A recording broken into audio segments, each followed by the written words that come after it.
Another winter whiteout coming. Man, you can barely see.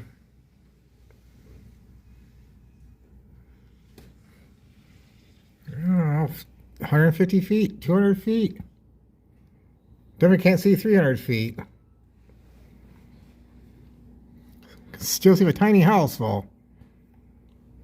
Got a lot of live streams showcasing that sucker. And my building. Yeah, look at it. And if people are wondering why the live streams have stopped, this is your answer. You don't want to build a tiny house? In a blizzard! In a snowstorm?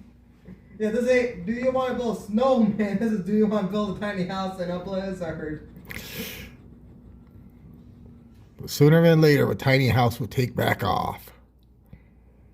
Look at that weather, well, man.